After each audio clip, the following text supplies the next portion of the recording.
And hello again to the lovely detective. Just couldn't get enough of me, huh? Oh, don't deny it, sweetie. Look at me.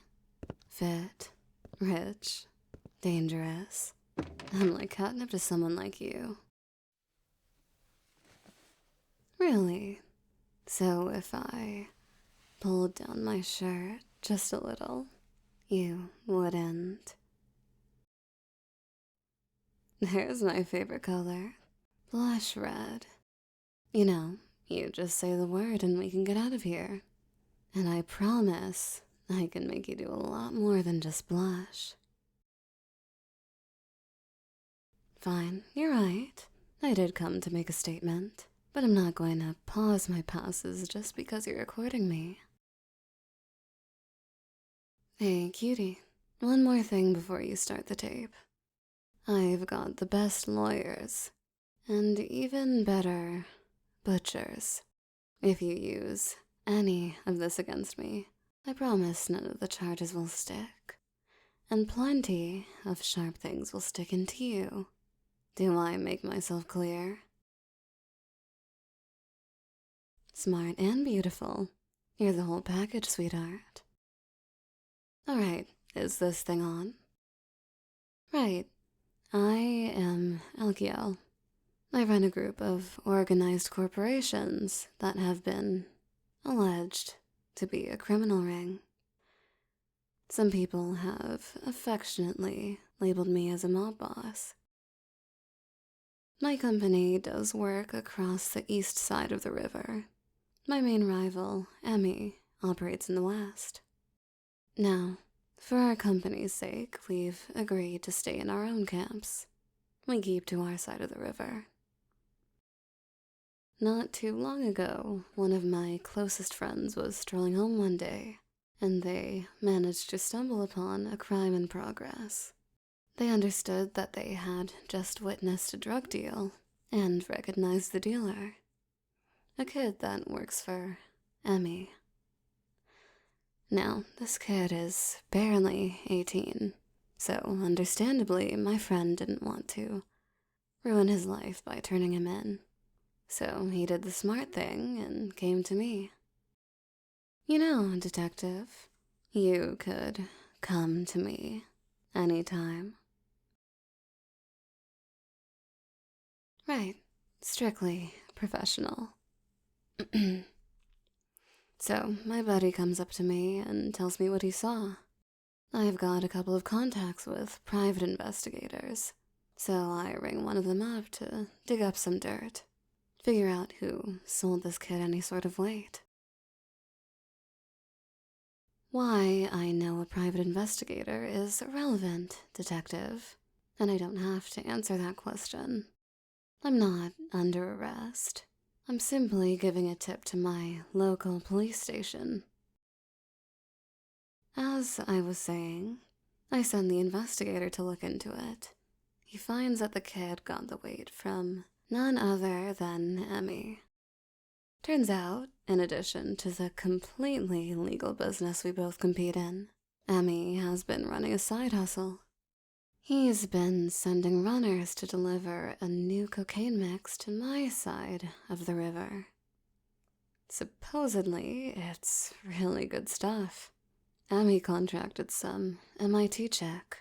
She's got a master's in chemistry and a couple minors in biology. She's cracked some formula that's twice as addictive, with some nasty withdrawal symptoms. Now, Emmy is flooding low-income communities with the stuff. I happen to open a large number of jobs to those who are underprivileged, and I'd hate to see them get taken advantage of like this. But I'd love the privilege to take advantage of you, detective. You're no fun. Anyway, I know the police department is absolutely overwhelmed these days. Organized crime is through the roof. So I got the investigator, bless his soul, to do a little more digging. Turns out that Emmy is sending out a shipment of around 1,000 kilos of the stuff soon. Now that's the question, isn't it? Where and when? Do you have a wife at home, detective? Husband, maybe? Oh, I think it's very relevant. I'm about to give you the tip that'll stop thousands of dollars of illegal drug trade. And you're throwing a fit because I'm asking if you're taken. It's very immature and unprofessional. I ought to have your badge, officer. I'm glad you see it my way. Now, are you, or are you not, on the menu? Single? Not by choice, I imagine. I bet you had a smoking little side piece once, didn't you? But, of course, they couldn't handle how much the work consumed you. How many nights they spent in an empty bed. Was that it, detective? You know, I wouldn't mind someone who works long hours. Someone who doesn't come home every night.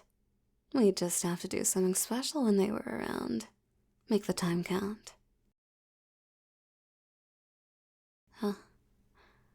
When and where? Well, let's think. Tell me, detective, are you free Friday nights? Why, 'cause I want to ask you out, of course. I'm thinking somewhere candlelit, full moon, cheesy bread. You're not allergic to shellfish, are you? Wow, you are a clever one. Yes, I was thinking of the bistro down by the docks. But I must insist that we go on a full moon. When the light dances across the water, it looks absolutely magical. Now, I'm no werewolf, so I might be wrong, but I think that the full moon is next Friday. Maybe we could head on out there then. Detective, don't leave just yet. You're missing something. Well, I can't tell you that, silly. Clearly, you aren't interested in our date, so I'll have to withhold the last bit of my info. At least until we order some crab puffs. So how about I pick you up on Friday at about 9-ish? You can even bring your friends. Although, I don't know if the commissioner will want to send a SWAT team to sit in a bistro on nothing but my good word. So it's decided then. 9 on Friday. I'll be outside your dingy little apartment in something expensive. Probably red, too. I'm sure it'll stand out amongst the slum cars. I expect you to be dressed to the nines, alone, and ready for action. Sound good to you? What kind of action? Oh, well, aren't you a curious one? Well, buy me a couple of drinks, and I'm sure we can do any kind of action you want. Well then, let me say it another way. If you get me drunk enough, then we might do it in any back alley we can find. So, you should probably bring your gun, just in case. You never know when you might need some self-defense. No, I won't be elaborating on that any further. You're a detective. I'm sure you can read between the lines.